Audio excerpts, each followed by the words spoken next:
Hai semua, Assalamualaikum, apa khabar? Hari ini saya nak share satu tips yang sangat berharga yang semalam saya belajar dari guru yang sangat hebat, iaitu seorang pakar motivasi, Datuk Dr. Fazilah Haji Kamsah. Okey, apa yang beliau beritahu, kalau dalam kehidupan kita ni kan, kita nak kebahagiaan, kita nak ketenteraman, kita nak tenang, satu benda yang orang selalu lupa iaitu bersyukur.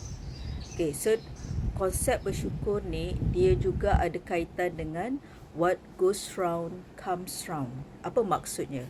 Okay, contoh okay, benda ni you boleh apply, tak kira lah you seorang business owner ke, you seorang suri rumah ke, tengah bekerja makan gaji ke, even orang yang dah bersara pun boleh guna konsep ni. Di mana okey, biasanya kan kita apabila kita berdoa, kita hanya berdoa untuk diri kita atau mungkin keluarga kita saja kan. Tapi satu benda yang kita lupa iaitu berdoa untuk sahabat-sahabat kita.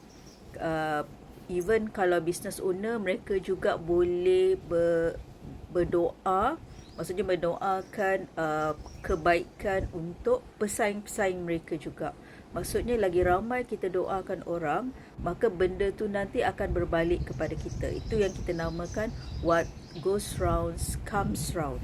So maksudnya, contoh kan, hari ni kita rasa macam tak tenang ataupun kita rasa gelisah. So apa yang sebenarnya kita alami? Dekat situ kita boleh kaji, sebab kadang-kadang kita doa kan, tapi macam ada something yang masih tersekat-sekat, masih tak lancar. Okay, apa yang you buat? You buat sesuatu yang memberi kebaikan kepada orang. Lagi banyak you beri kebaikan pada orang, maksudnya benda tu akan berbalik juga kepada you. Maksudnya apabila kita mendoakan rakan-rakan kita atau siapa sahaja, atau family kita, suami kita, isteri kita, anak-anak kita, so the moment that you doa tu, so Allah akan kirimkan malaikat untuk mendoakan balik kepada you. You tahu kan malaikat tu tak ada dosa, so jadi doa malaikat tu mudah dimakbulkan. Konsepnya macam itulah. So apa yang you perlu buat adalah you doakan orang, buat kebaikan kepada orang, jangan dengki. So dari situ hati you akan lebih baik, lebih bersih dan mudah rezeki akan datang. So benda yang baik itu akan mudah datang kepada you.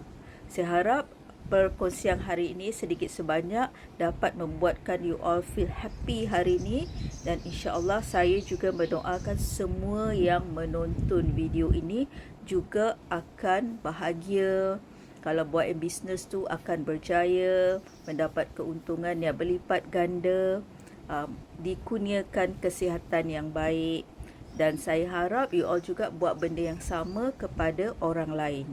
Sekian.